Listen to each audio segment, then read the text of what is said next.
Chris, what is our first main topic today? Our first topic comes from Byron, excuse me. Hey, John.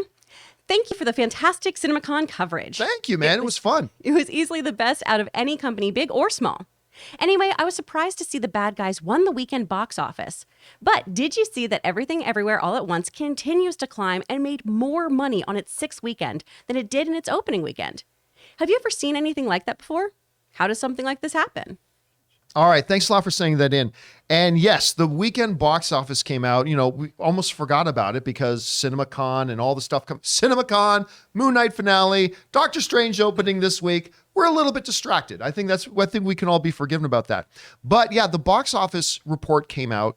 And interestingly enough, but we really shouldn't be all that surprised. The Bad Guys comes in at number one at the box office, making, not great, but making $16 million. It's made a little over $40 million worldwide already. So I guess we really shouldn't be shocked. Family animated film, number one at the box office. There we go.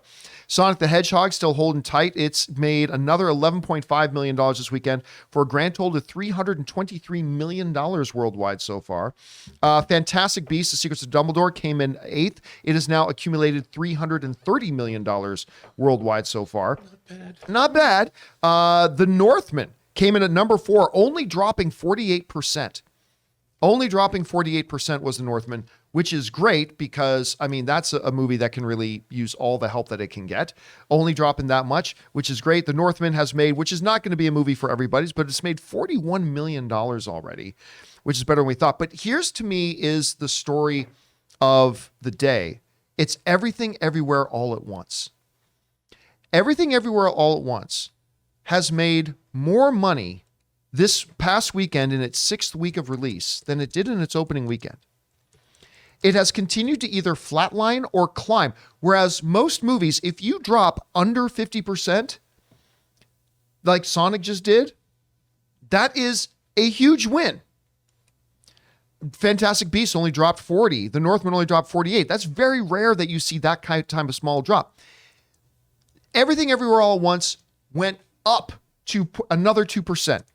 And went up another 2%. And a movie that a lot of people thought, and people who weren't being haters or anything, but a lot of people thought who were kind of pessimistic.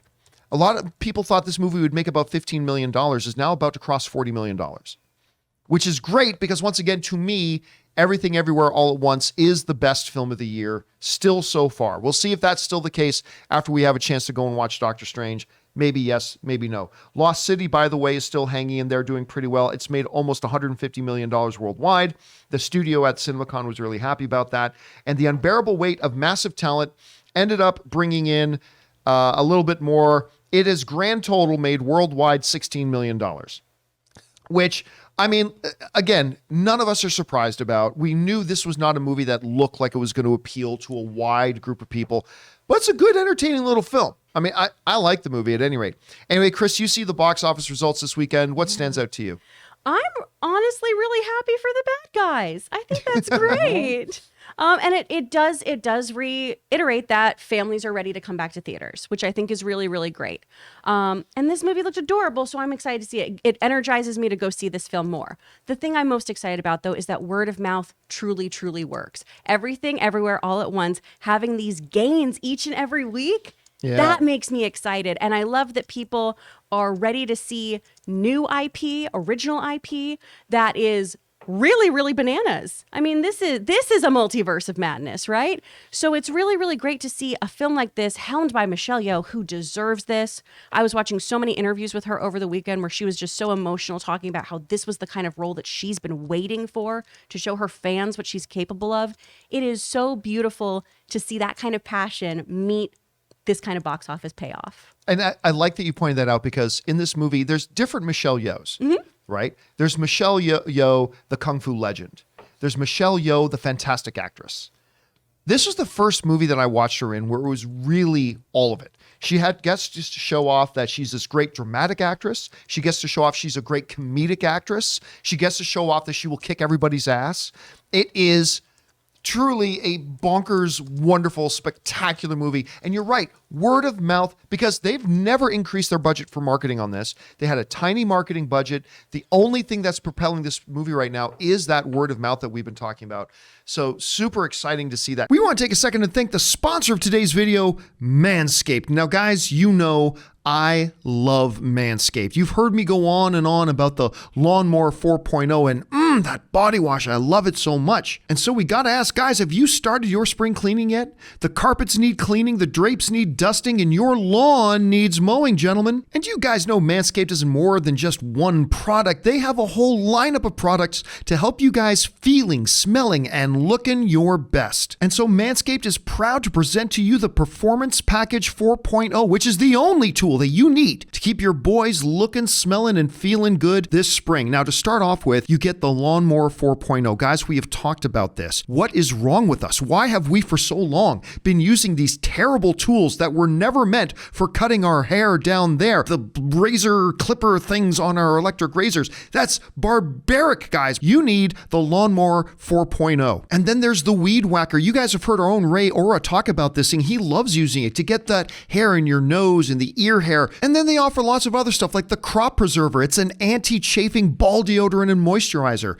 The Crop Reviver. It's a spray-on toner for your balls. And of course, they've got the perfect grooming tool for your face with the Plow 2.0, the perfect razor for the finest shave on that face. So guys, get 20% off plus free shipping with the code CAMPEA. That's CAMPEA at manscaped.com. That's 20% off and free shipping with the promo code Campea at manscaped.com.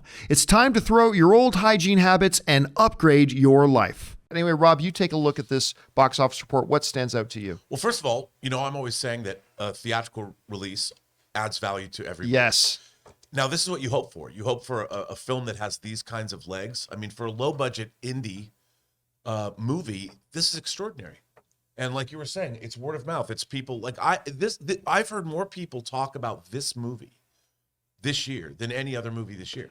I mean, people, not only do they love this movie, but people are going back. Our friend Connie has seen it, I think, 4 times. Yeah, people going again and again. Keep going again and again and again. And this is why the theatrical experience is so important. And I think that any movie, I mean, obviously word of mouth is particularly on fire for this movie.